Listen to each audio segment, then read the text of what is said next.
আমরা এখন আছি ঘাটাল ক্ষীরপাই জেলায়। এখানে যে বড় মার মন্দির, সেখানে আমরা যাব। এখানকার অবস্থা দেখো, বৃষ্টির জলে ভর্তি চারিধারে। যে রাইডারগণ এসছে, সামনে রাইডারগণ আছে। আমরা এই মুহূর্তে গাড়ি আমরা বাস স্ট্যান্ডে রেখে আসলাম। আপাতত আমরা এর মধ্যে দিয়েই যাব। দুই ধারে জল, মন্দিরটা একটু দূরে, মানে মাঠের ভিতরে মন্দির।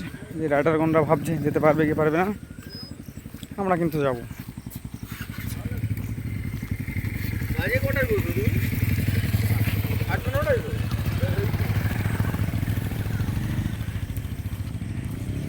অবস্থা দেখো, দুই সাইডের অবস্থা খুব খারাপ। এটা রাস্তা, ওই মন্দির দূরে দেখা যাচ্ছে। আমরা যাবো ওখানটায়।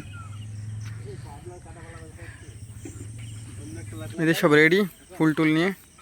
আমরা এখন রওনা হচ্ছি। দেখা যাক পৌঁছাতে পারি কি। বহুদূর দেখো, দুই ধারে খালি জল আর জল। এর ভিতর দিয়ে যাবো আমরা। রাস্তা দেখা যাচ্ছে না বৃষ্টির জলে।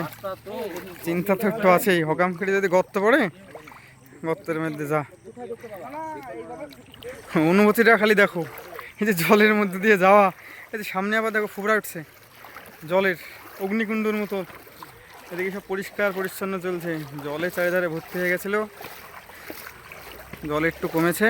এই যে দেখুন, এখানে অটোমেটিক ফুবরা উঠছে। পান্ডা ছুটছে, পান্ডা লাঠি হাতে করি।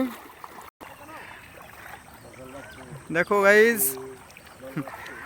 আমরা ব্লগটা কত বানাতে পারিনি, সাধারণ ভিডিও বানাচ্ছি। দেখো এই যে অবস্থা, জল আস্তে আস্তে বাড়তে চলেছে।